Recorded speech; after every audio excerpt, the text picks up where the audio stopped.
음악. 네, 여러분들 이렇게 뵙게 돼서 너무너무 감사하고 행복합니다. 네, 오늘 날씨가 너무너무 아름답죠? 네, 예, 예. 감사해요, 안 감사해요? 감사해요. 감사하죠. 예. 정말 오면서 그 철쭉인가요? 예.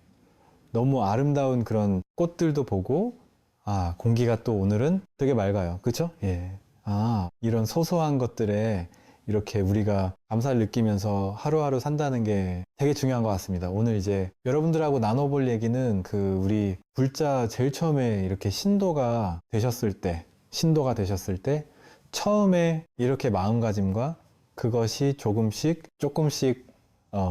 수행도 하고 신심도 깊어지고 이러면서 업그레이드 되면서 러너 초등학교 예, 불자였다면 나중에는 중학교 불자, 그 다음에는 뭐가 있죠?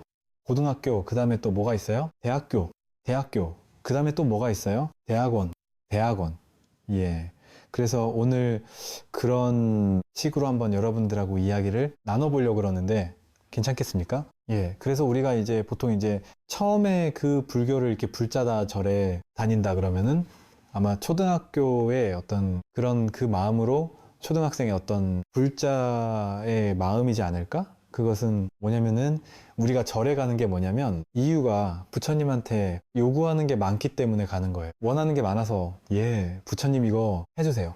우리 아이 요번에 시험 잘 보게 해주세요. 우리 남편 요번에 잘 승진하게 해주세요. 예, 무슨 얘기인지 아시죠?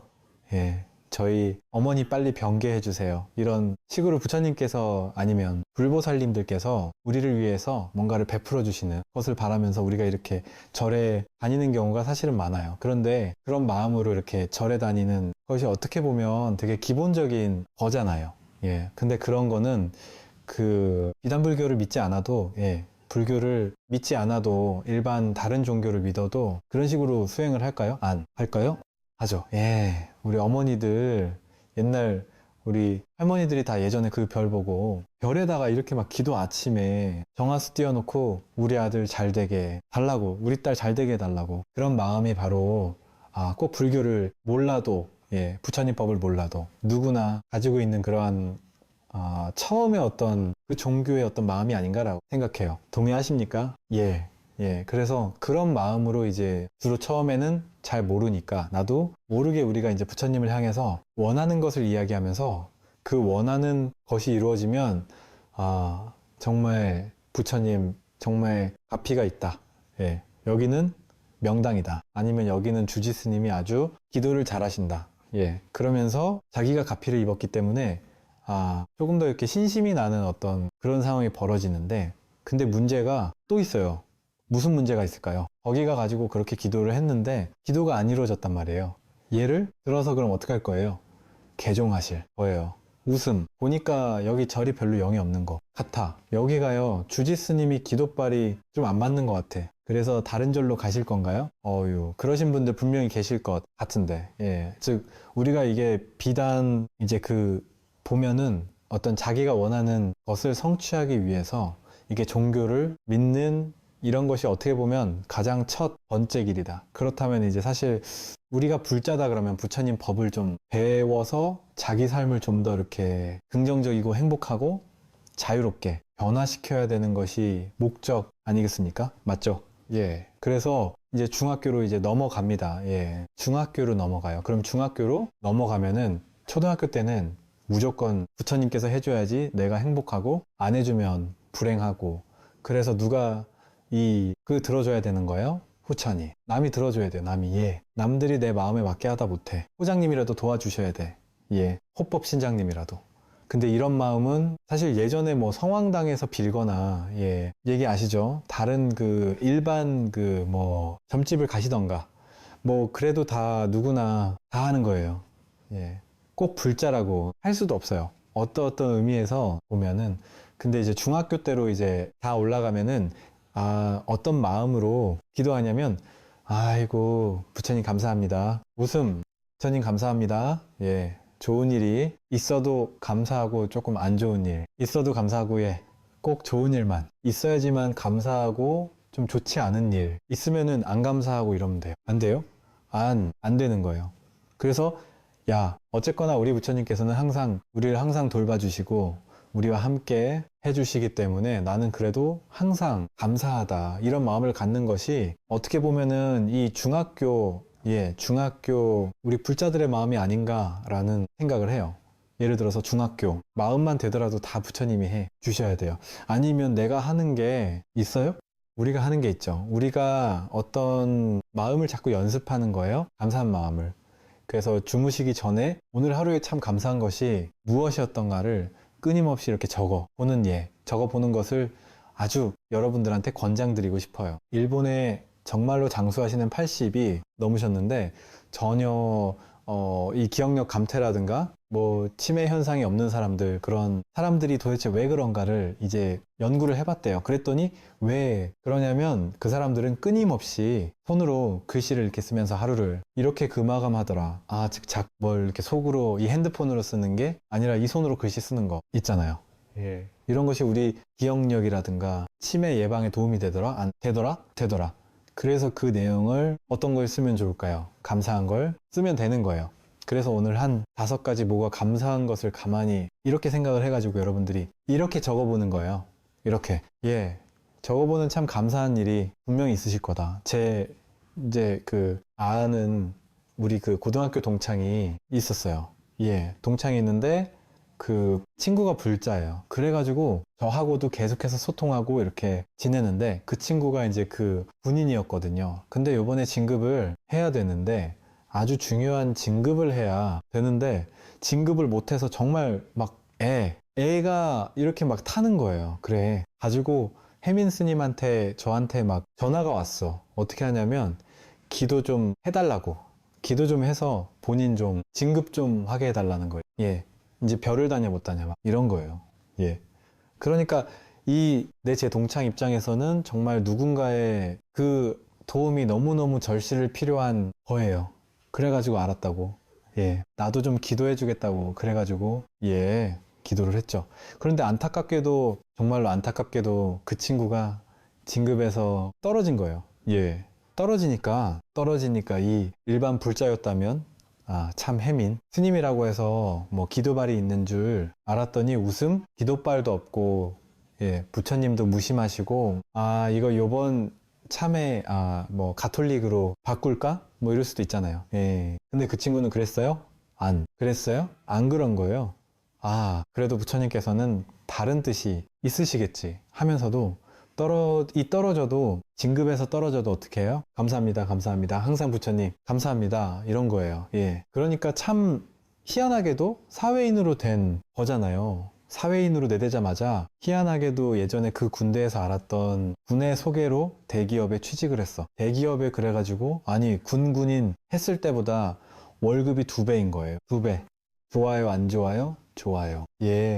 대학교 애들 가면은 뭐 회사에서 뭐 장학금도 다 대준다 그러고 그래가지고 더 너무너무 막 잘 된 거예요. 좋다고. 그래가지고 너무 좋다. 그런데 요번에는 어떤 일이 있었냐면은 자기 정말로 부처님한테 감사하다고 얼마 전에 해가지고 저한테 밥 공양이 저녁 공양을 하는 거예요. 그래서 요번에 잘못하면 자기 감옥 갈 수도 있었다는 거예요. 그게 무슨 얘기인지 이해되세요?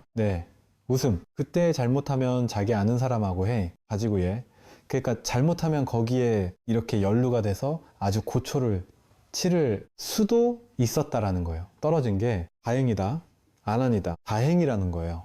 세상에 잘못하면 감옥 갈 수 있는데 그때 자기가 진급이 됐으면 좋아할 수 있지만 잘못해서 감옥 가면 돼요, 안 돼요? 안 되잖아요. 그래서 정말로 나는 무조건 안 되고 떨어지고 기도가 성취가 안 됐다고 그래서 부처님 안 계신 있나 보다 뭐 이렇게 생각한 것이 아니라 더 큰 뜻이 있으시겠지. 그럼에도 불구하고 부처님을 항상 어떻게 감사합니다 하면서 내 가슴 속에 항상 좋은 일이 있어도 감사한 거고, 좀 힘들고 괴로운 일이 있어도 항상 감사한 거고, 아셨죠? 그렇게 마음을 끊임없이 갖는 것이 바로 뭐예요? 중학교. 이제 중학교 정도 애우신 우리 불자님들의 그런 마음이 아닌가요? 정도. 여러분들은 다 이 정도 아시죠? 왜? 웃음. 그 다음에 이제 고등학교로 넘어갑시다. 준비되셨나요? 이제 고등학교로 이제 넘어가면은 이제 제대로 부처님 법을 내 삶 속에서 이제 제대로 이렇게 보는 거예요. 어떤 걸 보냐면은 지금까지는 이 세상에 좋은 거, 나쁜 것이 저쪽에서 이미 결정돼서 세상에 원래 객관적으로 따로 있는 줄만 알았는데 가만히 들여다 보니까 아이고야, 좋은 거하고 안 좋은 것이 원래부터 결정된 게 아니고 내가 좋다고 이렇게 보니까 좋아 보이고 내가 나쁘다고 하고 보니까 나쁘게 보인 거였네. 세상에 이게 좋고 싫은 것이다. 어디서 결판이 난 거예요? 내 분별하는 마음에서 좋은 것을 만들어내기도 하고 싫은 것을 만들어내기도 한 것이었네요. 깨달음을 바로 이렇게 명확하게 갖고 있는 요게 이제 고등학교 불짜짐 정도 되는 거예요. 이해되시죠? 얘를 들어서 내가 안 좋다라고 보면은 좋아 보일까요? 안 보일까요? 안 좋아 보이지. 그렇죠? 얘를 들어서 제가 이제 어디 우리 저희 고담 섰는 신 식구들하고 저희는 이제 템플스테이 같은 거 가지고 수행 프로그램 하거든요. 근데 이제 얘를 들어서 얼마 전에 신흥사에 설악 거기 갔을 때 기억나는데 우리 신도님 중에 한 분이 그러는 거예요. 아, 스님 여기요. 경치도 좋고 너무 다 좋은데요. 음식이 너무 매워요. 그러는 거예요. 웃음, 즉 다 비명 좋은데 뭐가 문제다. 이런 식으로 마음을 쓰면 그 안 좋은 거 하나가 훨씬 더 크게 보여요. 작게 보여요? 크게 보이는 거예요. 그래가지고 그 좋은 경험을 하고 나서도 어떻게 느껴지는 거예요? 아이고야, 아직 이것은 좀 아닌 것 같다. 이렇게 자기 스스로가 이 좋은 긍정적인 경험을 부정적인 것으로 이렇게 만드는 것이 아닌가? 제 아는 보살님 중에 한 분이 딸이 두 분 있는데 아직 결혼을 못 해가지고 속상하다는 거예요. 나이가 30이 넘었는데 엄마로서 숙제를 못 마친 것 같으시대. 그래가지고 너무 괴롭다고 그러시는 거예요. 근데 한번 봅시다. 여러분, 우리 딸이 정말로 내가 그렇게 막 결혼하라 그래가지고 막상 결혼을 했는데 1년 뒤에 부부싸움, 대판하고 못 살겠다고 하면서 임신한 채로 우리 집으로 다시 돌아온 게 나아요? 아니면 이 결혼 안 하고 있는 게 나아요? 어떻게 될지 알아요? 몰라요. 모르는 거예요. 인생이란 게 좋게만 풀리면 좋겠는데 나쁘게도 풀릴 수 있어요? 없어요? 있는 거예요. 우리는 항상 그래만 된다라고 생각하는데 그런 것이 아니더라. 그래서 우리 딸이 결혼 안 하는 것을 문제다 하고 보면 문제가 되고 문제가 아니다라고 보면 문제가 안 된다. 아셨죠? 우리 또 어떤 보살님이 계시는데 자기 아버지가 그렇게 잘하면서 묵뚝하셨대. 묵뚝해가지고 자기는 나중에 그 남편 만나면 되게 상냥하고 친절한 남편을 만나고 싶대. 자기가 그 고향이 경상도 쪽이래요. 그래가지고 서울 남자를 만나야 되는데 친절하고 말 잘 아는 어떤 그러한 상냥한 남자, 서울 남자를 만나고 싶다 해가지고 진짜 서울에서 대학교 다니면서 서울 남자를 만난 거예요. 그래가지고 그 남편이 되게 친절하고 말도 잘하고 상냥하고 그러니까 연애할 때는 너무 좋았던 거야. 야, 우리 아버지처럼 묵뚝하고 재미없고 말 끊고 막 이런 분하고 이따가 이 새로운 남자를 만났는데 세상에 내 말도 잘 들어주고 말도 잘하고 막 이러니까 재밌다는 거. 근데 이제 결혼을 해가지고 이제 애를 이제 둘을 낳고 이제 같이 사는데 어느 순간부터는 느끼는 게 뭐냐면 남자가 어떻게 나보다 말이 저렇게 많냐 이런 생각이 든다는 거예요. 어떻게 여자보다 더 말을 많이 하냐 이런 생각이 들면서 예전에는 그렇게 상냥한 게 좋았는데 지금은 말 많아서 싫다는 거예요, 세상에. 그럼 한번 봅시다. 이게 말이 많았던 게 예전이랑 지금이랑 달라요? 같잖아. 같은데 예전에는 그걸 어떻게 해본 거예요? 좋다 하고 보니까 좋아 보이는 거고 지금 와서 보니까 이거 나쁘다 하고 보니까 또 어떻게 보여요? 말하고 싶지 않다. 이렇게 생각을 하니까 이제 똑같은 현상을 보고도 우리는 좋다고 판단하기도 하고 나쁘다고 판단하고 근데 문제는 뭐냐면 나쁘다라고 이렇게 판단을 딱 하면 누가 힘듭니까? 말을 많이 하는 남편이 힘들어요. 그 말을 듣고 있는 내가 힘들어요. 듣고 있는 내가 힘든 거예요. 즉 분별심을 많이 내면 누가 괴로운 거예요? 본인이 괴로운 거야. 본인이. 남편은 괴롭다 안 괴롭다 안 괴로운 거예요. 그렇기 때문에 우리가 이제 가만히 들여다보면 그 나의 분별심 때문에 내가 힘든 것이었구나 라는 것을 바로 깨달으면은 우리 고등학교에 불자 정도 되는 거고 그게 아니라 문제는 너야. 문제는 며느리 너야. 문제는 남편 당신이 당신 말하는 말 때문에 내가 힘들어. 무슨 예인지 아시죠? 우리 아이가 말을 안 들어서 힘들어. 이렇게 항상 비난에 화살을 남한테 쏘면서 자기가 불행한 것이 타인 때문에 그렇다라고 항상 마음을 먹으면은 이것으로 인한 마음의 괴로움이 누구한테 오는 거예요? 나한테 오더라. 그래서 그러면은 지금부터 내가 마음을 평온하고 행복하게 살려 그러면은 그 문제의 원인을 항상 외부 남 탓을 하면서 살면 될까요? 안 될까요? 안 되는 거예요. 그게 아니라 내가 살아온 여러 가지 경험에 의해서 나도 모르게 별의별 분별심을 다 부리고 살았구나. 이놈의 분별심 때문에 세상의 나쁜 것을 내가 마음속으로 꽉 채워놓고 이것이 나쁘다. 저것이 나쁘다. 그러면 눈앞에 보이는 것이 다 뭐만 보이는 거예요? 안 좋은 것들, 나쁜 것들. 그런 세상 속에 자기가 살고 있는 거예요. 자기 분별심으로 창조해 놓은 세상 안에 본인이 그 안에 앉아가지고 살면서 남들을 어떻게 하는 거예요? 내가 불행한 것이 다 누구 책임이다. 남들 때문에. 그렇다라면서 원망하고 4년 됩니까? 안 됩니까? 안 됩니다. 부처님이 안 들어 주셔서 자기가 원망스러워. 자기가 불행하다고 느끼고, 우리 상사가 이상해서 자기가 불행하다고 느끼고, 남편이 이상해서 자기가 불행하다 느끼고 자기가 이런 식으로 자기를 피해자로 만들면 된다 안 된다? 안 돼. 이거 지혜롭지 못한 거예요. 지혜롭지 못한 거 아셨죠? 그래서 고등학교 불자만 딱 돼도 고등학생 불자만 돼도 어떤 거예요? 마음이 아이고야. 문제의 원인이 세상에 있는 것이 아니라 내 분별하는 마음에 있었구나. 그래서 분별하는 마음이 올라올 때마다 어떻게 해요? 아이고야, 내가 이거 그렇게 나쁘게만 볼 일이 아닌데 무조건 나쁘게만 보니까 이게 더 내 삶에서 괴로웠던 거구나. 이렇게 볼 수가 있을까요? 없을까요? 있는 거예요. 맞죠?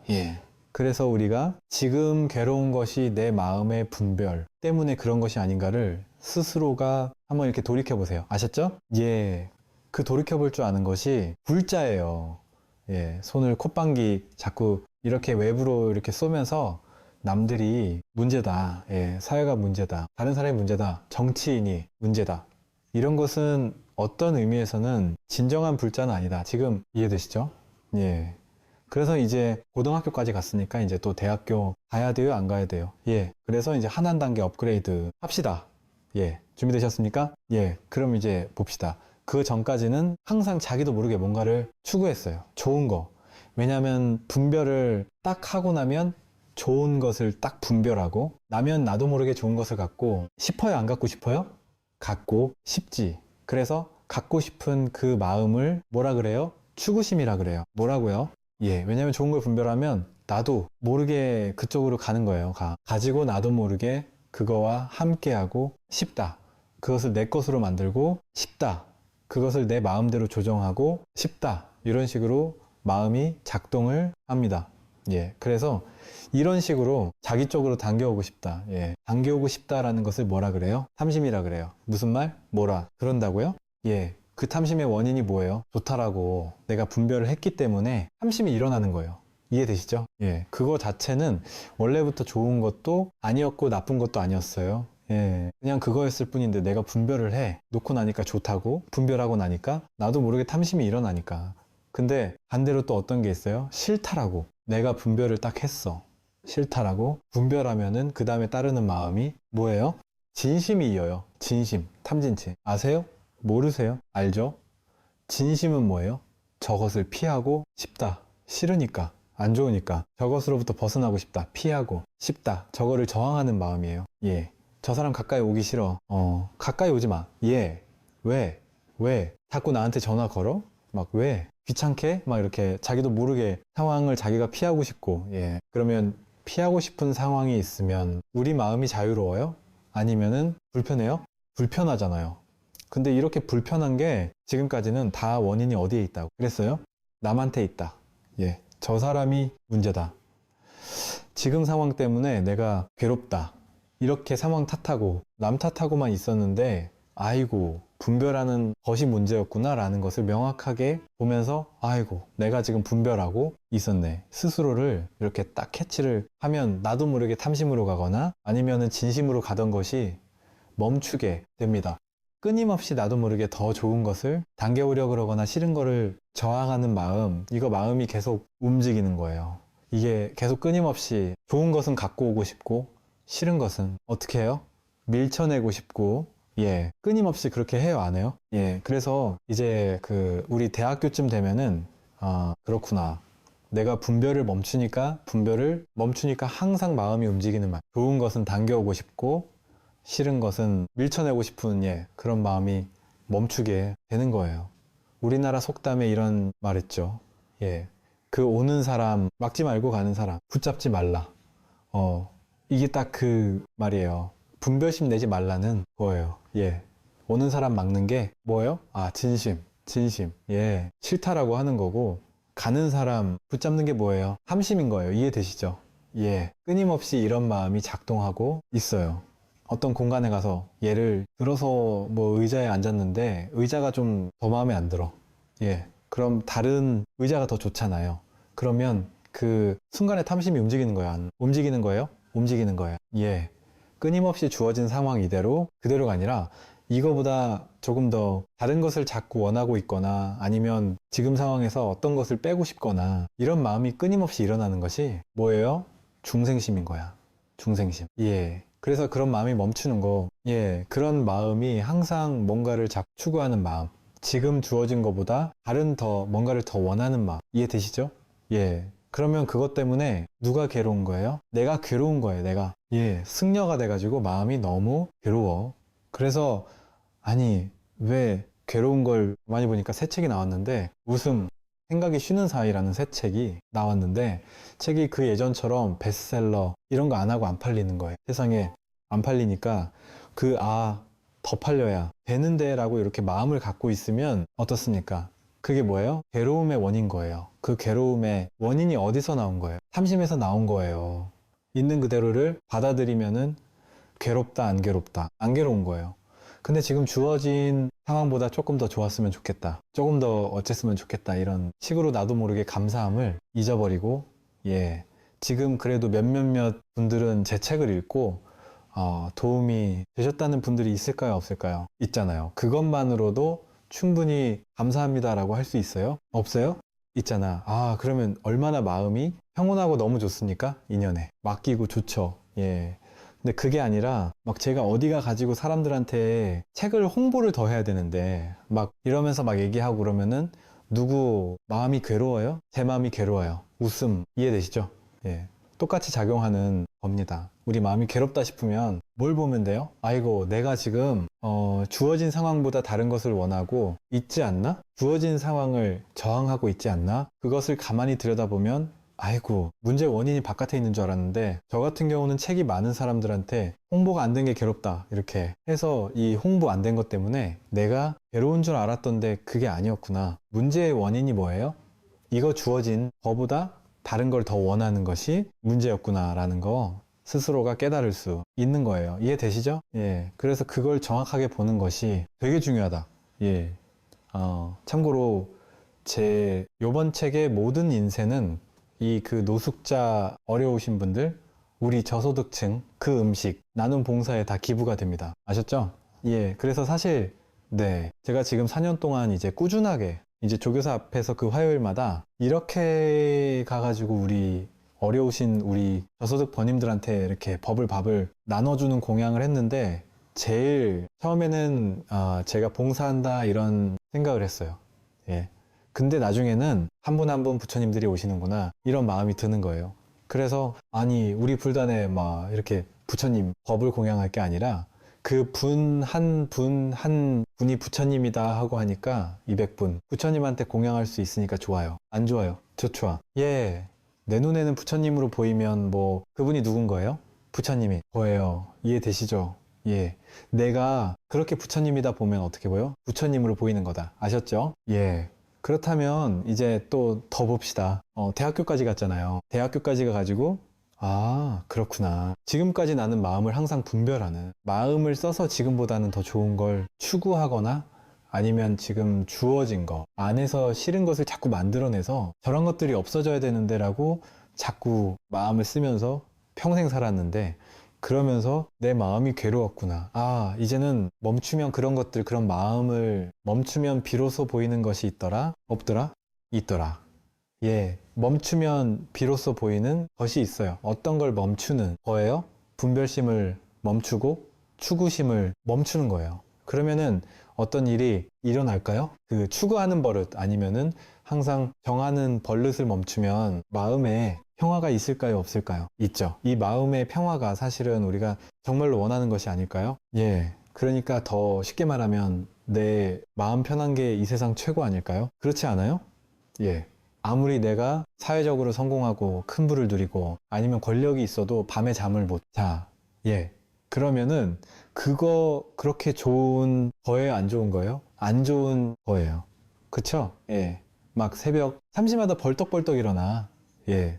막 걱정하느냐고. 예. 예. 그러면은 그런 것이 아무리 많아서 뭐 합니까? 내 마음 편한 것이 최고 아니에요. 그렇죠? 예. 그럼 내 마음이 편안하려고 그러면은 내 마음 안에 분쟁이 없어야 되는 거예요. 내 마음 안에 지금 주어진 것을 어떻게 해야 돼요? 감사할 줄 알고? 예. 지금 오는 인연들을 수용할 줄 알아야 돼요. 예.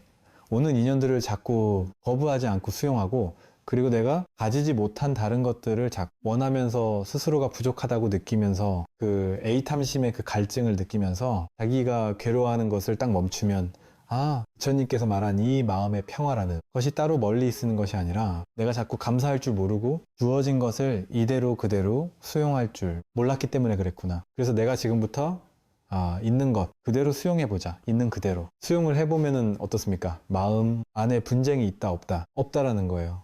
마음이 괴롭다 괴롭다 안 괴롭다는 거예요. 더불어서 맨 마지막 중요한 거, 마음이 자유롭다 자유롭지 않다 자유롭다라는 거예요. 그래서 우리 부처님께서 말씀하신 대자유, 이제 열반을 얻는다. 예, 열반을 얻는 그런 게 뭐예요? 대자유를 얻는다라는 거잖아요. 왜 자유 앞에 대자가 붙었을까요? 왜 대자가 붙냐면 좋을 때만 싫을 때는 부자유로운 것이 아니고 좋을 때도 자유롭고 부자 싫을 때도 어떤 거예요? 역시 자유로운 거예요. 이해되시죠? 예. 그래서 그걸 뭐라 그래요? 일일시 호일 날마다 좋은 날. 이해되시죠? 예. 분명히 비 오는 날이 있어요? 없어요? 예. 태풍 부는 날 있어요? 없어요? 있어요. 그래도 어떻게 한다는 거예요? 좋은 날이라는. 그러기 때문에 대자유. 왜냐? 이 내가 느끼니 자유가 외부에서 주는 거예요. 아니면 자기 내면에서 찾는 거예요. 네. 내면에서 이미 있는 분별심이 문제였구나라는 것을 정확하게 보면서 그것이 딱 멈추면 거기에 바로 열반이 있었구나. 거기에 바로 대자유가 있었구나. 멀리 있었던 것이 아니었구나라는 것을 깨닫는 거예요. 이해되시죠? 그러면 이제 그 조금 더 소소하게 더 들어가면 이럴 수 있어요. 뭐냐면 그러고 나니까 그 전까지는 항상 뭔가를 구하는 마음, 뭔가를 자꾸 이렇게 원하는 거, 이런 것들이 가만히 들여다보니까 그것이 뭘로 만들어졌나 보니까 생각으로 만들어졌어요. 그쵸? 예. 뭘 원하는 것을 생각이 일어나야지. 뭘 원하는 것을 알아요. 그래요. 안 그래요? 그렇잖아요. 그런데 그러한 것으로부터 자유로운 그 순간에는 생각이 있더라 없더라? 생각이 쉬고 있더라. 생각이 쉬니까 이 분별하는 마음이 쉬는 거고, 분별하는 마음이 쉬니까 이 모든 것을 있는 그대로 감사하면서 수용할 수 있는 거라. 그래서 그 순간이 뭐라 그랬냐면, 따라 보세요. 생각이 쉬는 사이, 생각이 쉬는 사이, 생각이 쉬는 사이, 생각이 쉬는 사이. 이미 온전한 나의 발견, 이미 온전한 나의 발견, 이미 온전한 나의 발견, 이미 온전한 나의 발견. 예. 그래서 제 책 제목을 생각이 쉬는 사이라고 했어요. 예. 생각이 쉴 때 자기도 생각하지 못했던 그러한 온전한 자유가 있더라 없더라? 있다는 거예요. 아, 그 자유가 있었는데 세상에 내가 왜 그걸 몰랐을까? 그리고 이제 마지막으로 여러분들에게 조금 더 높은 가르침을 여러분들하고 얘기하고 싶은 바로 이거예요. 뭐냐면은 우리는 자기도 모르게 예를 들어서 이런 말 하잖아. 마음이 마음을 본다, 이런 얘기 들어봤었어요? 한번 들어보셨어요? 들어보셨죠? 예. 그러면 보면 마음이 마음을 본다라는 것은 가만히 들여다 보면은 보는 대상이 있고 보는 주체가 따로 있다라는 거예요. 이해되시죠? 예. 뭔가를 본잖아요. 예. 그러면은 자기도 모르게 내가 누군가라고 그랬을 때 우리는 생각으로 만들어낸 어떤 대상을 나라고 여기면서 평생 살아와요. 예를 들어서 우리가 몸이다. 그러면 몸에 대해서 우리가 이렇게 몸을 볼 수가 있어요? 없어요? 있잖아요. 여러분 지금 손 볼 수 있어요? 없었어요? 예. 거울 보면 자기 얼굴 보여요? 안 보여요? 보여? 보이잖아요. 그러면은 몸이 나다라고 우리는 보통 이렇게 생각을 하잖아요. 그러면 몸은 그런데 가만히 보면 보이는 대상이지, 보고 있는 주체가 몸입니까? 아니죠. 이해되십니까? 예. 보여지는 대상이 없지. 아이고, 진짜 이 그 주체라고 할 수 있는 보는 자는 아니었구나라는 것을 깨달을 수 있어요. 이해되십니까? 예. 그럼 더 한 발짝 들어가 봐. 우리가 마음속에 여러 가지 생각들이 일어나잖아요. 생각들이 아니면 감정들이 일어나잖아요. 그럼 감정이나 생각들을 우리가 이야기해서 남한들한테 얘기해서 알려줄 수 있어요, 없어요? 있어요. 그러면 그런 것들을 우리는 자기도 모르게 자기 생각이다, 나다라고 여겨요. 예를 들어서 자기가 갖고 있는 가치관이나 믿음, 아니면 지금까지 살아온 자기의 삶의 이야기들, 이런 것들을 다 모아가지고 나라고 우리가 여기지 않습니까? 그렇지 않아요? 예를 들어서 새로운 사람 딱 만나면은 어떻게 물어봐요? 고향이 어디세요? 그렇지 않아요. 학교 어디 나왔어요? 뭐 그렇잖아요. 다 잘. 그러면서 어느 뭐 일을 하셨어요? 막 이러면서 자기도 모르게 어떤 이야기에 한 묶음, 이야기의 한 묶음을 가지고 이게 나다라고 여기면서 자기를는 이런 사람이다라고 타인들한테 얘기하잖아요. 그런데 실제로 그렇게 얘기할 수 있는 것들은 사실 알고 보면 알 수 있는 대상이다. 아니면 알고 있는 주체다. 알려지는 대상이라는 거예요. 이해되십니까? 예. 그래서 그런 것도 다 알려지는 것이었구나. 그렇다면 도대체 그런 이야기를 보는 주체, 보는 주체가 도대체 뭐지? 예를 들어서 마음이 마음을 본다고 했을 때 마음을 보고 있는 그 마음 자체가 뭐지? 라고 물어보는 게 우리 대승불교인 거예요. 대승불교에서 도대체 이 모든 것을 아는데 그 아는 것을, 그 대상들을 알고 있는 그 주체는 도대체 뭐지라고? 그 궁금해하는 그것이 바로 우리 대승불교에서 가장 궁금해하는 내가 도대체 뭐지라고 이렇게 들여다보는 것이더라. 근데 이런 식으로 생각이 완전히 사라지고 대상화할 수 없는 그러한 것들이 더 이상 사라진 그 자리에 본래부터 밝은 나도 모르게 자유로운 그러한 뭐라고 얘기할 수 없는 그 자기의 새로운 온전한 자기를 우리가 만날 수가 있다라는 것을 여러분들한테 이야기하고 싶어요. 그래서 지금까지 이제 우리는 평생 자기를 생각할 수 있는 것들에 예를 들어서 몸도 생각할 수 있고 마음도 생각할 수 있고 뭡니까? 그 감정도 생각으로 얘기할 수 있고 살아올 이야기도 나다라고 붙잡을 수 있는데 붙잡는 이런 것들이 다 난 줄 알았는데 아이 붙잡는 것을 멈추니까 붙잡는 것을 멈추니까 거기에 뭐라고 얘기할 수 없는 예를 들어서 지금까지 살아온 자기의 고향이든 학력이든 직업이든 가족이든 그런 것들이 어떻게 보면 역할이든 그런 것들이 어떻게 보면 옷과 같은 거예요. 옷과 같은 거. 자기가 입고 있는 그런 옷을 싹 다 벗어버리면은 원래 나의 모습이 나타날까요? 안 나타날까요? 그럼 봅시다. 자기 엄마라는 명함, 어느 회사의 부장님이라는 명함, 부모님으로 받은 이름, 아니면 지금까지 어떻게 살아왔다라는 그 자기의 이야기, 아니면 내 몸이 어떻다, 건강이 어떻다라는 어떤 그러한 것들, 아니면 내가 지금 느끼는 감정이나 생각들, 그런 것들을 다 내려놓으면 뭐가 남을까요? 그런 옷들을 싹 다 벗으면은 진짜 뭐가 남지 않을까요? 거기에 자유가 있을까요, 없을까요? 있죠. 자유가 있죠. 그래서 궁금하시면은 이제 한번 도대체 저 혜민 스님이 무슨 소리를 하고 있는가? 좀 더 공부를 해보려 했다. 그러면은 제 책 그 생각이 쉬는 사이를 한번 잘 이렇게 정독을 해주시면 정말로 감사하겠습니다. 그래서 여러분들 혹시 지금까지 들은 것 중에 좀 이해가 안 된다, 아니면은 스님한테 좀 이런 얘기를 더 듣고 싶다라는 것이 있으면은 지금 기회니까 하나, 둘, 셋, 손 드세요. 내가 뭐지? 라고 질문을 던지라고 하셨잖아요. 저는 그 대답을 지금 기다리고 있었거든요. 내가 뭐지라고 해서 그럼 이제 봅시다. 내가 뭐지라고 했을 때 나도 모르게 내가 뭐지라는 것에 대한 어떤 답이 있다고 쳐봐요. 답이 있다고. 그럼 그 답 자체는 대상이에요. 대상이 아니에요? 대상이지. 그게 아무리 높은 아름다운 이야기라고 하더라도 예를 들어서 그것을 뭐가 있을까요? 자기의 뭐라고 할까? 불성이다, 아니면 의식이다, 마음이다, 그런 얘기를 하잖아요. 자기의 궁극의 어떤 모습이 뭔가라고 했을 때 뭔가 이렇게 드러낼 것이 있단 말이에요. 그럼 드러낼 것이 있다라고 해요. 대상화해서 이름할 것이 있다라고 하면은 그거는 그 순간의 대상이 돼버려요. 그 대상이 된다라는 거는 진짜 백이 나의 모습이다, 모습이 아니다. 이해되십니까?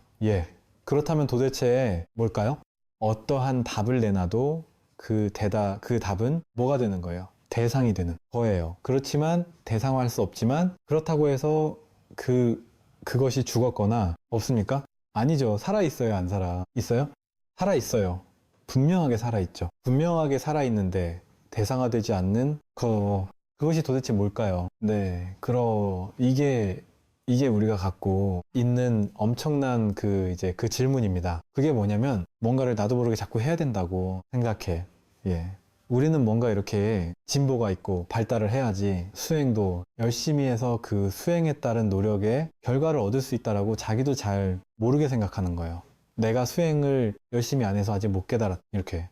근데 가만히 들여다보면 뭔가를 수행을 통해서 뭔가를 얻겠다라는 마음이 사실은 탐심이에요. 탐심이 아니에요. 탐심이에요. 그럼 그거 쳐내야지. 그럼 그거 딱 쳐내면 뭐가 남아요? 즉 마음이 끊임없이 우리는 움직였잖아요. 예. 움직이는 가운데서 이 마음을 보려고 그러니까 힘들어요? 안 힘들어요? 힘들어요. 그런데 분별심을 딱 쉬고 마음이 부동해. 예. 움직이지 않아요. 움직이지 않은 것 속에서 가만히 들여다보니까 이 안에 분쟁이 있어요? 없어요? 없어요. 이 안에 이거 말고 다른 것을 원하는 것이 있어요? 없어요? 얘 이 안에 뭐 성불이다.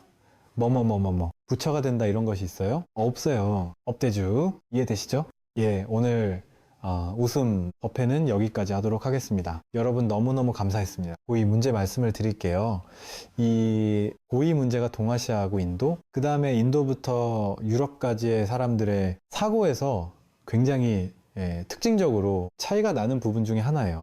그래서 인도 사람들은 이 세상을 고통이라고 생각을 하는 거고, 동아시아 사람들은 그렇게 생각 안 합니다. 인생에는 고락이 반반이다. 고통스러운 것도 있고 즐거운 것도 있고 그런 거지. 세상에 무슨 다 고통. 이야, 일체계고 웃기고 있네. 이렇게 생각하는 거지. 그렇지 않아요? 다 고통이면요 어떻게 사냐? 이렇게 생각하는 거고. 근데 고이 개념이 약간 달라요. 고이 콧방귀 개념이 달라. 그러니까 두 가지를 생각하시면 돼. 예전에 그 영화 매트릭스 보셨어요? 아니면 그 꿈꿔 콧방귀 보면 사람이 잠을 자면서 꿈을 꾸잖아요. 꿈은 허상이잖아요. 예, 그렇기 때문에 실체가 아니어서 꿈 자체는 헛된 거고 무가치한 거고 그런 걸라고 생각하는 거예요. 인도 사람들은 실체가 아닌 거에 대해서 이렇게, 그러니까는 콧방귀 불확실한 거에 대해서 이렇게 투영하는 거. 나중에는 이게 또 바뀝니다. 나중에는 불교 안에서도 이런 생각들이 좀씩 바뀌어가요.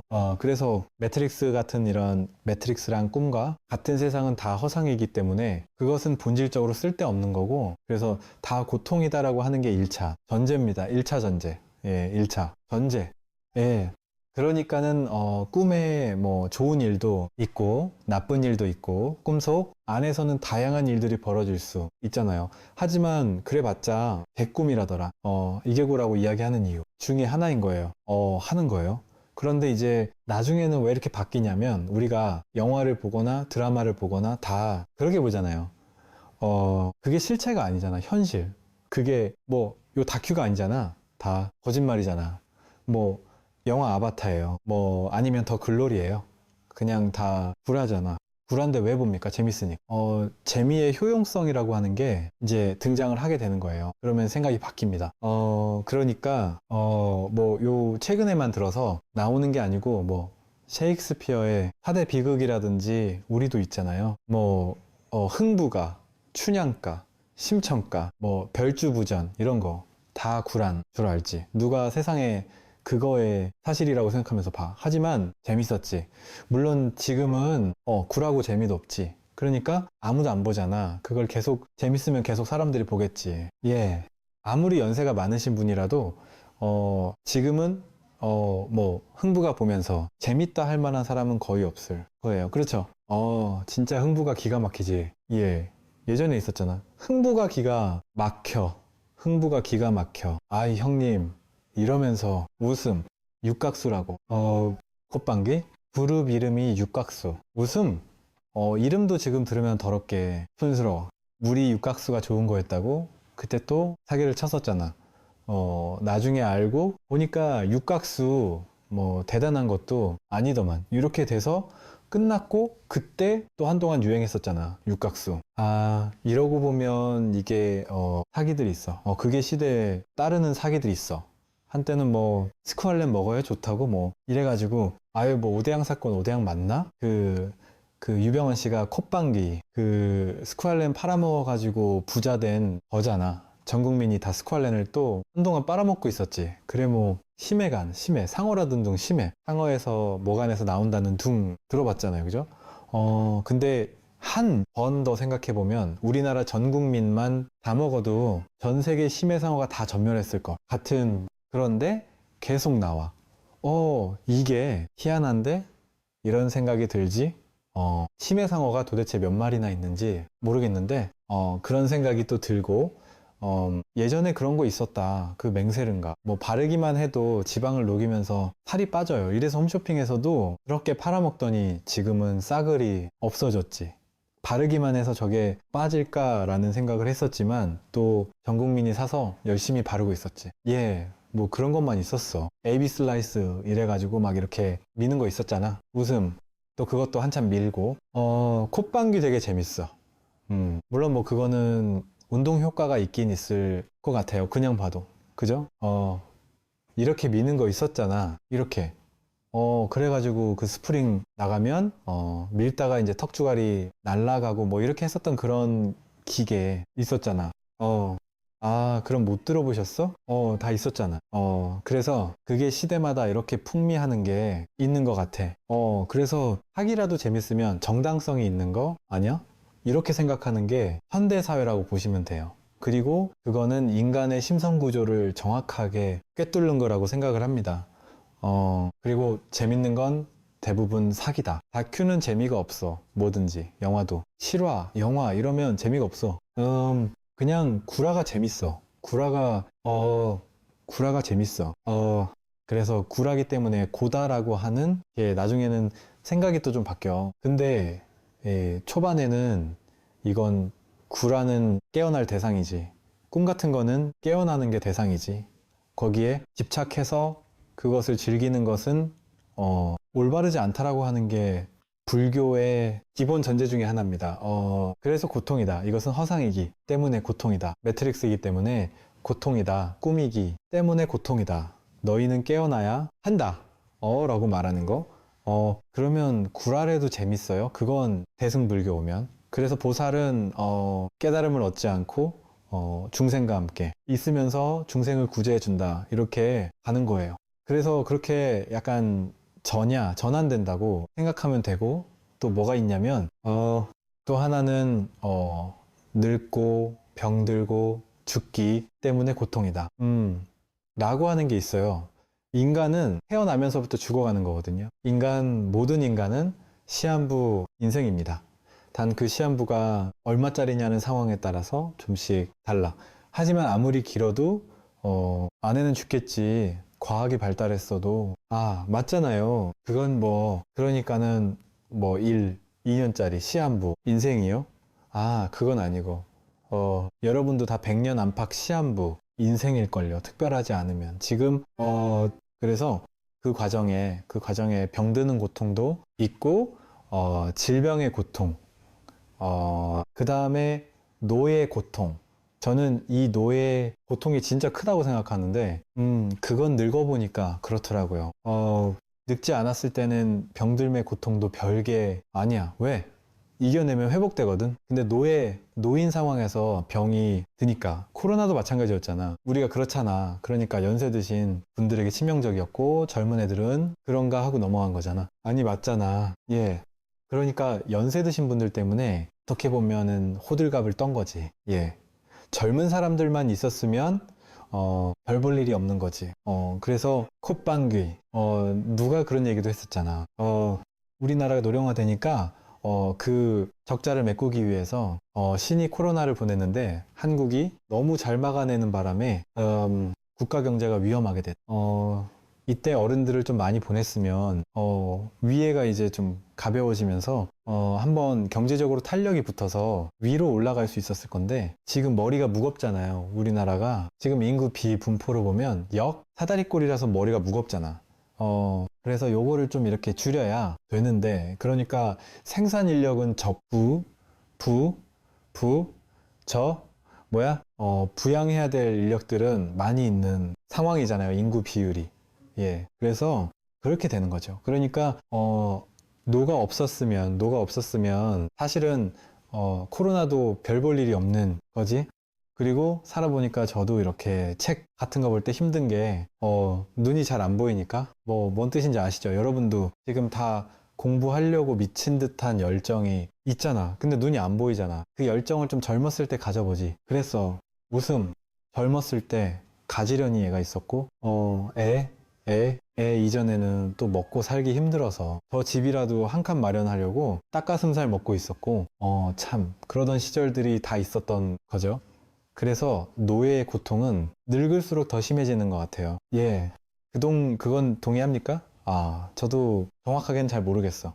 왜냐면 저도, 콧방귀, 그렇게까지 많이 온 사람은 아니기 때문에 저도 정확하게는 모르겠는데요. 제가 100kg는 그런 것 같아요. 그리고 제가 지금 느끼는 것도 그런 것 그래서 콧방귀 제 아는 스님이, 그 스님 그 난리 났었잖아, 그때. 축대에서 이렇게 뛰어내렸는데, 예, 그랬다 허리가 나가가지고. 아니, 축대에서 뛰어내리는 거는 남자들은 그런 행동을 잘합니다.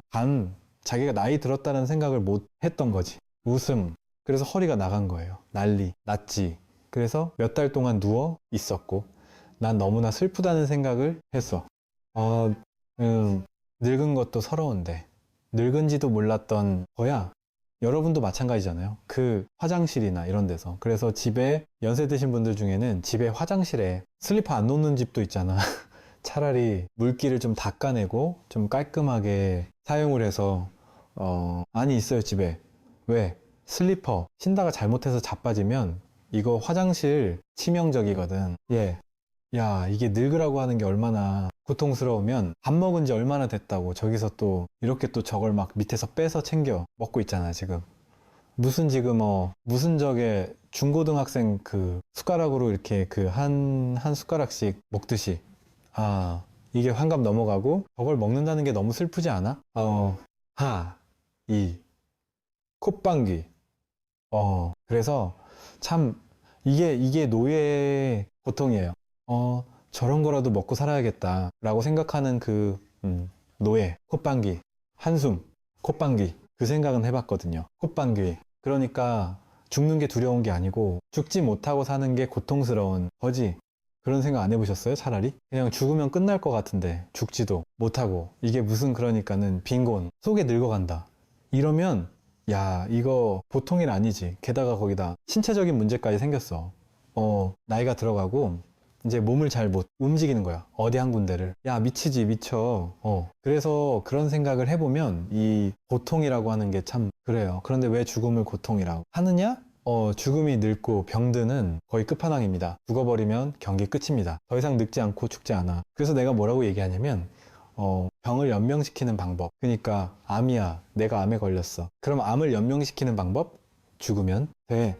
죽으면 암세포가 불 속에서 같이 죽습니다. 내가 죽으면 너는 살 것 같냐? 그래서 제가 암을 치료하는 방법 명상하면서 암을 치료하는 방법이라고 말할 때 뭐라고 얘기하냐면, 암을 콧방귀 생각하면서 내 암의 환부를 생각하면서 내가 죽으면 너도 죽는다라고 하는 거를 반복적으로 생각을 해서 설득해 나가라. 그러면 암의 세포 증식이 느려진다. 이건 되게 굉장히 재밌는 얘기예요. 실제로 그렇게 됩니다. 그니까 사라지느냐가 아니고 느려져. 응. 그래서 암이 원래 또라이거든요. 암이 또라이거든요. 또라이. 세포거든요. 왜냐면 모든 기생하는 놈들은 숙주를 죽이지 않아요. 절대. 그니까 버섯은 나무를 죽이지 않는다는 거예요. 왜? 나무를 죽이는 순간 너무 빨아. 가지고 나무를 죽였어. 내가. 쭉쭉쭉 빠는데 그 옆에 빌 붙어서 빨고 있는 거잖아요. 이렇게. 빨대 하나 꽂고 버섯이 그런 거 하는 거잖아. 나무에. 빠는데 너무 심하게 빨아서 나무가 죽었어. 그럼 어떤 일이 벌어지냐? 지가 죽거든. 그러니까 상도덕상 안 죽을 만큼 빤다는 거대. 콧방귀. 죽을 만큼 빠는 종도 있었을 거예요. 걔네는 다 단종된 거야. 이해가 되죠? 응. 그래서 질병도 그렇다는 거거든요. 인간에게 감염되는 질병도 뭐 감기, 이런 것도 사람을 힘들게는 해도 죽이지를 않는다는 거거든요. 죽이면 지도 죽으니까 그래서 두 종류의 또라이가 있다 이렇게 얘기하는 거예요. 그게 에볼라 바이러스. 에볼라 바이러스는 그 숙주를 죽여도 그 숙주가 죽기 전에 다른 데로 옮겨간대. 전파 속도가 빠른 놈은 죽일 수 있다는 거예요. 내가 그 정도로 자신이 있는 거야. 예, 죽기 전에 나는 이사한다. 야, 포장이사 불러. 이렇게 돼. 있는 거예요. 상시 이사태세. 그래서 에볼라는 숙주를 죽인다는 거고, 암은 또랄이라서 원래는 죽이면 안 되는데 얘가 제정신이 아닌 거지. 왜? 얘를 죽이면 지도 죽기 때문에. 그래서 암은 미친놈이고 에볼라는 자신감이라는 거예요. 아니, 그렇게 얘기를 합니다. 그렇게 얘기를 합니다. 그래서 암을 자꾸 제거하고 죽이려고 하고 방사선을 쬐어서 얘를 조져서 내가 회복돼야지 라고 하는 게 현대의학에서 취하는 방식이고, 명상을 통해서 암을 억제하고 이렇게 극복하려고 할 때는 암에게 설득을 합니다.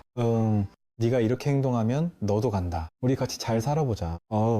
같이 잘 살아보자. 이렇게 얘기하는 게 기본이에요. 그게 명상을 통해서 병을 치료할 때 실제로 그런 방법을 사용합니다. 그리고 그게 효과가 돼요.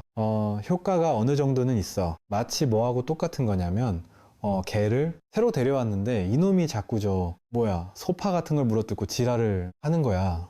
그런 지랄을 우리가 뭐라고 합니까? 개지랄이라고. 그런 개들이 있어. 그렇다고 저걸 보낼 수도 없고 반복되니까 이걸 어떻게 처리하기도 힘들고.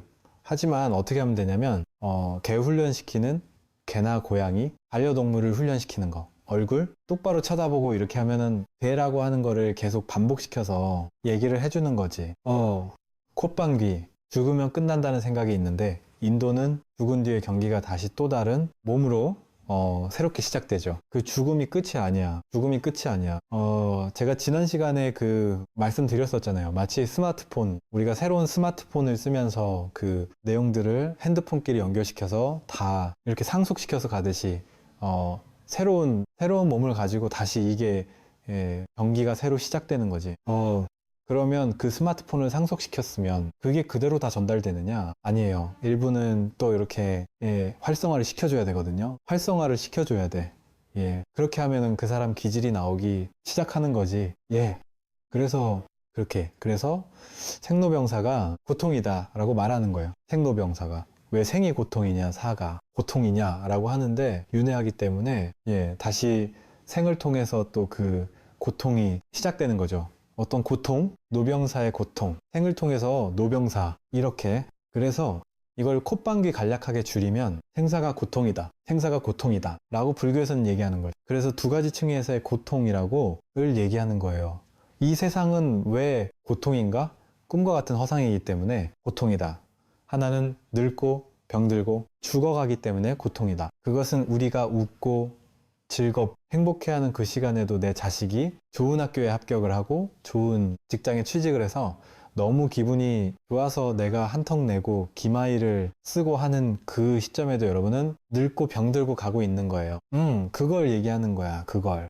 그래서 이런 걸 보고 현상적인 즐거움, 현상적인 고통에 너머에 있는 본질적 고라고 합니다. 본질적. 그러니까 나에게 아무리 좋은 일이 있어도 내가 BTS 팬인데 BTS가 나한테 청혼을 해왔어. 야, 세상에 이런 일도 다 있어. 너무너무 행복한 일이 벌어진 거야. 그래도 너는 늙고 병들고 가고 있어. 맞죠? 그걸 얘기하는 거야, 그걸. 그래서 이 세상은 다 고통이다라고 말하는 거예요. 그래서 현상적인 칭의의 부분이 하나 있고 이면적 칭의, 그 본질적 칭의의 또 하나의 흐름이 있는 거예요. 마치 뭐하고 똑같은 거냐면 바다에 파도가 치는데 그 이면에는 고요하게 흐르는 시면에 물이 있지. 그 시면에서의 고통을 이야기하는 거예요. 그래서 일체계고라고 합니다.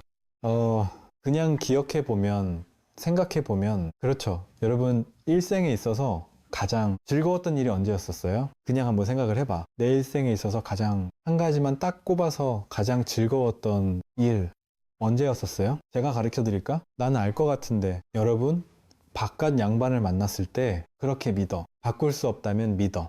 바꿀 수 없다면 믿어. 웃음. 그때 콧방귀 얼마나 즐거웠어? 얼마나 즐거웠어. 하지만 그렇게 만나서 행복했었던 그때도 여러분은 늙고 가고 있었어. 사과가고 있었어.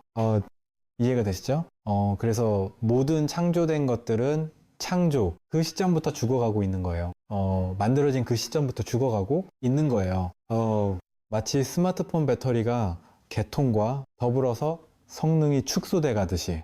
이거 거지 같은 비유야. 그렇지만 쏙쏙 와닿잖아. 예, 쏙쏙 와닿잖아. 예. 그래서 그게 고통이다 라고 얘기를 하는 거고, 그러면 그런 거는 다 숙명적인 거잖아요. 늙고 병들고 죽는 거 우리가 어떻게 할 수 있어요? 할 수 없어요. 그런데 불교는 그것을 넘어서는, 진리를 너희가 증득하면 그것을 넘어서는 자유가 있어라고 말하는 거예요. 그래서 부처님께서 깨달음을 얻고 나서 불사의 문은 죽지 않는 문은 열렸다. 귀 있는 자는 들어라 라고 얘기를 하는 겁니다. 불사라고 하는 건 뭐냐면 모든 고통의 끝판왕이 죽음이라 그랬잖아요. 그러니까 죽지 않는다라고 말하는 건 뭐냐면 고통이 없는 문이 열렸다. 내가 그것을 발견했다. 너네가 따라온다면, 너네가 따라온다면 너희도 그렇게 될 것이다. 자, 그 다음에 이제 92쪽에 윤회론 얘기를 해볼게요. 윤회론. 제가 윤회론 전문가입니다. 제가 윤회론 전문가입니다. 자, 제가 얼마 전에 한숨 갤럭시 저 핸드폰을 샀어요. 콧방귀. 원래는 뭐 이렇게 빨리 바꾸지는 않는데 제가 유튜브 실시간 한다고, 울산에서 실시간 한다고 써보니까 하나는 핸드폰으로 찍어야 되고 하나는 확인을 해야겠더라고. 그래서 새로운 핸드폰이 그 갤럭시가 나와 23인가? 내가 정확하게 모르겠네. 23인가? 그게 나와. 콧방귀 오래전부터 하고 있었어. 하지만 애플이 두려워. 왜? 애플은 사용하는 방식이 약간 다르거든. 예, 갤럭시하고는 달라. 그러니까 그래서 그런 얘기 있잖아. 영감들은 다 대부분 갤럭시를 쓰거든요. 이유는 뭐냐? 익숙해서요. 그래서 애플이 갤럭시보다 성능이 좋습니다. 예, 성능이 좋아. 그건 벌써 격차가 상당히 좀 벌어지고 있어요. 지금 현재. 예, 그래서 애플이 다 같은 비슷한 가격인 거고, 그러면 애플로 갈아탈까? 그 다음에 지금 현재 사람들을 봤을 때는 주류가 진짜 애들이나 이런 애들은 더 좀 이렇게 좀 애플이 더 훨씬 강한 것 같은데, 이런 생각. 나도 갈아타야 되나? 라는 생각을 했어. 그렇지만 결국 갤럭시를 살 수밖에 없는 게, 나오는 주기도 다르고, 애플은 가을에 나오니까 그때까지 기다리지도 못하겠고, 또 우리도 이제 늙으니까 그냥 익숙한 거가 편한 거예요. 익숙함이 편할 수는 있지만, 익숙함이 정당한 건 아닙니다. 예, 콧방귀. 그렇게 해서 또 갤럭시를 산 거야. 그래서 비슷하게 윤회하는구나 라는 걸 알 수 있지. 갤럭시는 갤럭시로 윤회한다. 애플은 애플로 윤회한다. 이거 굉장히 중요한 거예요. 그래서 사람들이 생각할 때는 사람이 윤회해서 동물도 되고, 동물이 윤회해서 사람도 되고, 거의 이루어지지 않습니다. 비슷해 이루어져. 한국 사람은 죽으면 대부분 한국에서 윤회합니다. 왜? 기질 자체가 여기에 지금 한 생을 여기에 맞춰 살았잖아. 그러니까 이게 편한 거지. 이게 편한 거지. 마치 우리가 외국 나가면 한식을 그리워하듯이, 외국 가면 그런 거 있잖아요. 뭐 중국이나 이런데 뭐 이렇게 성지순례 같은 데 가면 한식이 나오잖아요. 한 이틀 만에 한식이 나오잖아요. 그럼 사람들이 한식까지도 아닌 걸 이렇게 비싸게 이런 것만 뭐하러 준대. 가짜 한식인데도 현지식보다 비쌉니다. 참고로 말씀드리면, 제가 이런 성지순례나 이런 거는 많이 해봐서 알아. 대충 단가도 알아. 한식까지도 아니야. 근데 한 일주일 정도 지난주에 그거 가짜 한식 나오잖아. 서대고 먹는다 진짜. 이게 무슨 근데 먹어보면 이게 김치인가? 뭔가 약간 화두가 잡히는 김치야. 약간 가짜 김치 같은 느낌 물씬 나지. 뭐 중국은 안 그래. 사실은 중국은 콧방귀. 중국 김치는 마치 우리나라 식당 김치가 다 중국 김치이기 때문에 먹어본 맛인데 이런 느낌이 들면 중국 김치야. 그래서 그렇게. 그래서 자, 사람은 유유상종이에요. 자기가 땡기는 사람과 땡기는 기질. 그러니까는 주변을 한번 보세요. 여러분 주변에 재벌이 있습니까? 연예인이 있습니까? 왜 없는지 아세요? 여러분이 연예인이 아니어서, 여러분이 재벌이 아니어서요. 굉장히 놀라운 것 중에 하나가, 전에 송광사 템플스테이에 거기에 뭐라고 걸었냐면, 스님, 있어요. 스님이 있어요. 뭐 이렇게 해서 걸었거든요. 그러니까 일반적으로 절에는, 불교 신도만 절에 다니는 게 아니에요. 관광객들도 많이 오잖아. 그리고 템플스테이에 오는 사람들은 대부분 불교인이 아닙니다. 불교인은 돈 내고 절에서 잘 생각을 안 합니다. 그냥 뭉개려고 생각합니다. 그래서 무종교인과 타종교인이 많습니다. 템플스테이에 10만 원 내세요. 이러면 안 잡니다. 그게 현실이에요. 그게 현실이에요. 그래서 콧방귀. 절에 다니는 분들도 스님 보기가 굉장히 어렵습니다. 그냥 그거는 뒤통수만 보지. 절에서 뒤통수만 봐, 기도할 때. 1대1로 제대로 만나보신 분 있어? 별로 없을걸, 생각보다. 그래서, 타종교인이나 무종교인은 더 그렇겠지. 콧방귀. 그래서 스님 있어요. 라고 해서 이제 스님이 만나줍니다. 이거를, 어떻게 보면 캐치프레이드로 건 거야. 그런 데 있잖아요. 우리 같은 사람은, 스님 만나기가 그렇게 힘든데, 우리는, 밀고 나면 주변이 다 민 사람 밖에 없네. 그래서 전화를 하면 보살님한테 전화가 와도, 예, 스님, 이러고 받는 경우가 있어요. 이 익숙해져가지고, 내가 박사가 아닐 때는 박사가 굉장히 귀한 줄 알아. 내가 박사가 되잖아? 지천이 박사야. 박사를 쓰레기 보듯 합니다. 진짜예요. 그렇게 가는 거예요. 인생이 다 그런 거예요. 정치인도 아마 마찬가지일걸? 정치인도 마찬가지일걸. 자기가 정치인이잖아? 전화번호, 자기 전화 통화하는 사람이 한 70%는 정치인일걸. 그렇게 가는 거예요. 여러분이 재벌이면 주변이 다 재벌이야. 그렇게 가는 거예요. 인생이라는 게 참 재밌어. 그런 걸 보고 유유상종이라고 하잖아. 그러니까 내가 속한 집단을 딱 보고 그 집단이 마음에 안 들어도 무슨 생각을 해야 되냐면, 나는 이 정도다라는 생각을 해야 돼. 그래서 옛말에 그게 있잖아. 사람을 알고 싶으면 그 사람의 친구를 봐라. 들어보셨죠? 그러면 그 사람이 예를 들어서, 도시를 옮겨서 뭐 유학을 해서 어디, 시골에 살던 사람이 서울로 대학으로 왔어. 뭐 이렇게 했어. 그러면 그 사람의 삶의 이 터전이 바뀌었죠, 완전히. 하지만 나중에 친구 만들어 놓은 거 보면 다 비슷한 놈들이야. 또 콧방귀. 그래서 내가 그런 얘기 하는데, 남편 잘못 만나서 팔자가 안 좋다라고 얘기하지 말고 바꿔봐야 내나 비슷한 사람 옵니다. 내가 이런 얘기 해주거든. 특별히 안 바뀌어. 막 극적으로 바뀔 것 같지. 그런 거 생각보다 별로 없습니다. 인생이 그렇게 안 바뀌어. 왜? 비슷한 내가 업에 의해서 누적이 돼서 비슷한 콧방귀 것들을 하고 있기 때문에. 그래서 마치 갤럭시 쓰던 사람은 또다시 확률이 높아지고, 애플을 쓰던 사람, 아이폰을 쓰던 사람은 아이폰을 쓸 확률이 높아지고, 이렇게 가는 거예요. 그렇게 선택이 되는 거고, 그로부터 이탈하기 쉽지 않아요. 그게 윤회예요. 그게 윤회. 그리고 사진 찍어보면, 콧방귀. 자기가 찍은 사진만 봐도 한결같으니 색깔이 있어.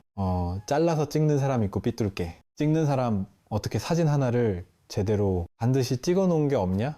이런 것도 있어. 우리도 답사 같은 데 가면 나중에 이제 뭐 보살님들이 찍어서 보내주시는 거 있거든? 섞여 있어도 내가 누구 건지 대충 안다. 그리고 사진만 봐도 그게 연세 있는 분인지 젊은 사람인지도 알아. 그런 거 못 느끼세요? 제일 이제 답답한 것 중에 하나가 그거잖아.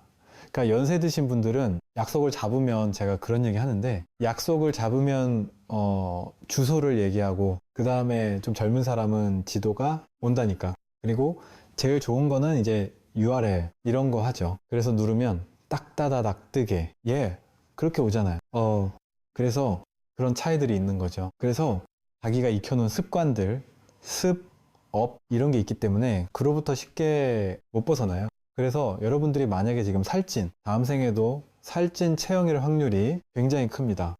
지금 빼야 다음 생에도 빠진다. 웃음. 세상에 그럴까요? 그렇지. 왜냐면 여러분이 다이어트를 성공해도, 살이 찌신 분들은 생활 습관에 의해서 그렇게 된 거거든. 그렇기 때문에 같은 형태를 반복하기 쉬워요. 제가 콧방귀 뭔 얘기 하냐면, 제가 그런 얘기 하거든. 나는 지옥에 가도 뚫고 올라올 자신이 있다네. 이런 얘기 하거든. 왜냐하면 제가, 밑바닥으로 떨어져도, 우리 같은 사람 올라올 자신이 있어. 나 진짜 맨바닥에 헤딩에서도 내가 한 일 2년 만에 올라올 자신이 있어. 다 무너져도. 그래서 그게 어떻게 보면 기질인 거지. 기질.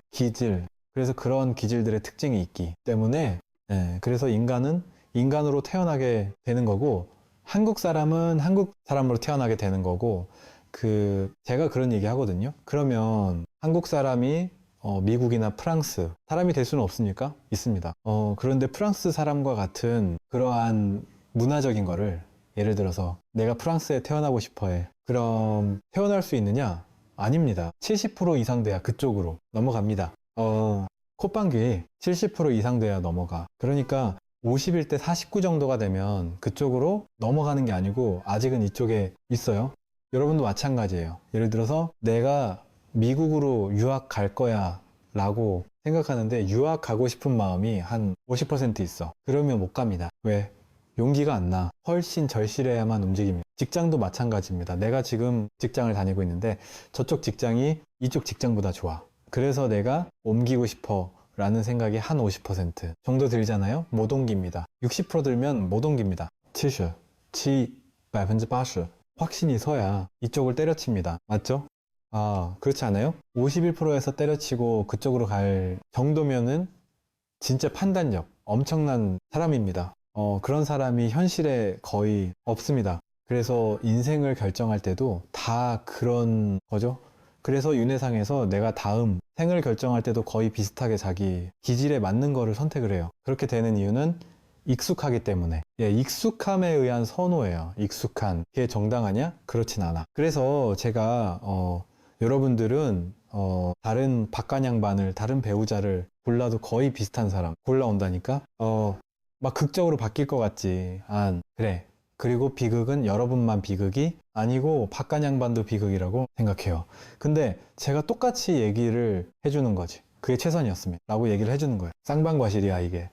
교통사고랑 똑같아. 결혼은 교통사고입니다. 숨을 헐떡임. 좋은 정보 감사하죠? 그래서 만족하고 살아. 그래서 윤회라고 하는 것은 스마트폰 바꾸는 것과 비슷하다. 업은 상속하고 기계는 바뀌어간다. 기계는 바뀌어간다. 라는 정도로 생각을 하시면 되고, 콧방귀 기계가 바뀌어는 가는데, 생각보다는 편차가 있을 수도 있다라고 하는 거예요. 그 편차와 관련된 게, 불교식 윤회론 얘기할 때, 그게 로또식 윤회론이라는 94페이지에 나오는, 이게 불교 콧방귀 불릴 때도 마찬가지인 거죠. 은행 금리가 높으면은 은행 금리만 받고 있으면 되지. 얼마 전에 은행 금리가 뭐 5%, 6% 이렇게 올라갔었잖아요. 한 7%까지도 올라가고 그랬잖아요. 몇 달 전에. 불과 몇 달 전에. 그랬더니 사람들이 무슨 얘기를 하냐면, 은행에서 5%를 주면 굳이 주식할 필요가 있어요? 이렇게 얘기하더라고. 왜? 주식이 더 높게 수익이 날 수는 있지만 주식은 손실에 불안도 있는 거잖아. 은행은 5% 결정이 나면 그냥 은행이 망하지만 않으면 5%를 받는 거잖아. 아니 맞잖아. 그러니까 안정적. 콧방귀 높은 걸수록 위험 부담이 있어요. 자산에 대한 손실 가능성이 있습니다. 이렇게 고지를 해주잖아. 그래서 그 고지 좀 작게 해줬다가 나중에 법정 소송 걸리고 난리 나잖아. 그런 것들을 보게 되잖아요. 지금. 그래서 그런 생각들을 해보면 돼요. 그래서 결국은 두 가지를 다 해야 되거든? 그러니까 모든 내 재산을 은행에만 놔둘 수는 없지. 왜? 내가 수익이 불확실한 상황에서 뭔가 소득이 그건 너무 적으니까. 물론 자산이 무진장 많으면 은행에만 놔둬도 충분하겠지. 내가 자산이 1조예요. 그러면 뭐 3%만 붙어도 그게 어디야? 경기 끝이지. 근데 우리 같은 쩌리들은 그렇게 못 하잖아요. 그러니까 대다수는 뭐 안정적인데 넣더라도 또 일부는 그 중에서 뭐 10% 20%를 빼서 불확실한데 넣어서 베팅을 한번 해보는 거지. 그게 보통 아닐까? 아니면 말고 그런데 걔 중에는 야수의 심장을 가진 사람이 있어. 그래서 90% 이상을 이쪽으로 가는 거야. 그런 사람의 특징은 뭐냐면 나중에 뭐 아니면 돕니다. 대박이 나든지 웃음, 음악